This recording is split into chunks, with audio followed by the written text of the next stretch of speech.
지지율 올랐다고 좋아할 때가 아니었습니다. 장동혁의 두 개의 전쟁. 얼마 전 저희 채널에서 국민의힘 지지율이 반등했다는 소식을 전해드렸는데요. 그 반등을 등에 업은 장동혁 대표가 지금 두 개의 전쟁을 동시에 벌이고 있습니다. 하나는 당 안에서, 하나는 대통령을 향해서입니다. 당내에서는 복당을 영구히 금지하겠다는 강경 발언까지 나왔고, 대통령을 향해서는 독재라는 표현까지 쓰며 정면으로 맞붙었습니다. 오늘은 이 두 전선에서 무슨 일이 벌어지고 있는지, 그리고 앞으로 어떻게 될지 정리해보겠습니다. 먼저 당 내부 전선부터 보겠습니다. 지난 6일 국민의힘 중앙윤리위원회가 약 4개월 만에 다시 문을 열었습니다.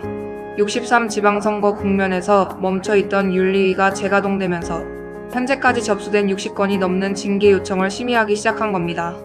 바로 이 시점에 장동혁 대표가 폭탄 발언을 내놨습니다. 당 소속 지방의회 의원들이 더불어민주당 의원들과 손잡고 지방의회 의장단 선거를 파행으로 몰고 간 사례가 발생했다며 심각한 해당 행위에 대해서는 당원과 당규를 개정해서라도 복당을 영구히 금지해야 한다고 밝힌 겁니다.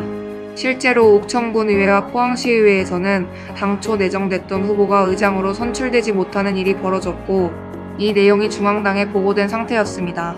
그런데 이 발언의 실제 겨냥점은 따로 있다는 분석이 많습니다.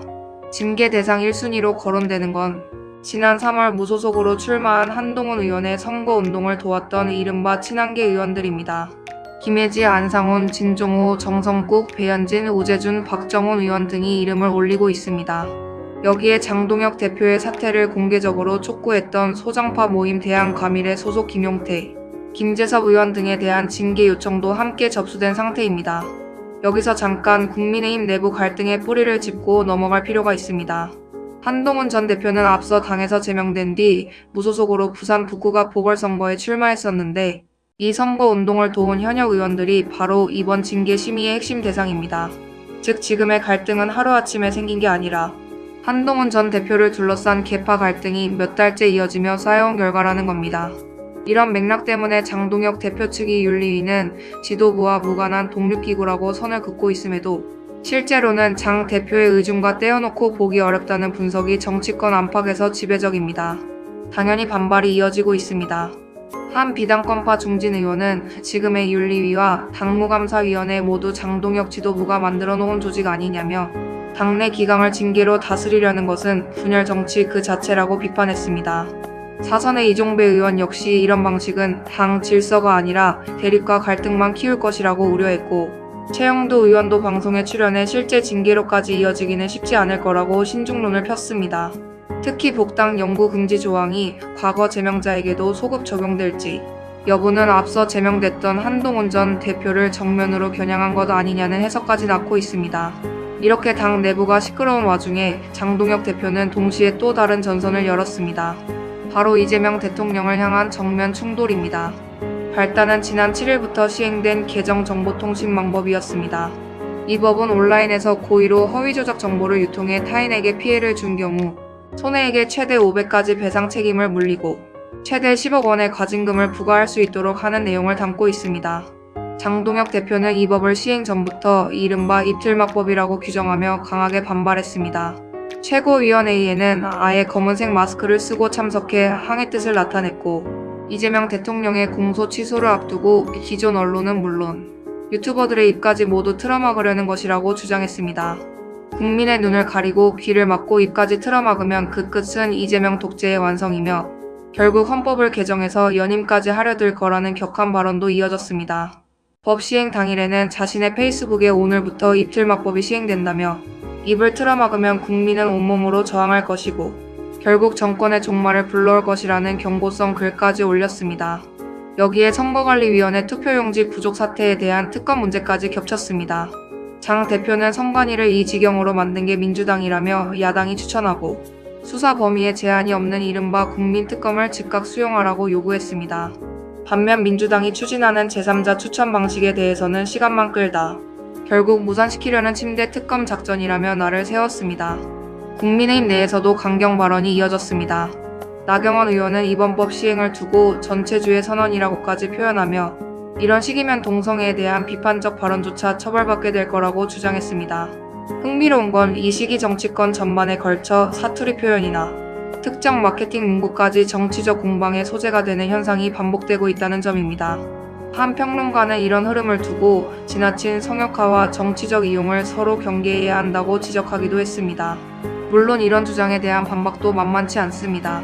민주당 원내대변인은 이번 정보통신망법 개정안이 일상적인 소통이나 정당한 권력 비판을 막는 게 아니라 악의적인 가짜뉴스와 혐오 표현만 걸러내는 이른바 핀셋 규제 법안이라고 반박했습니다.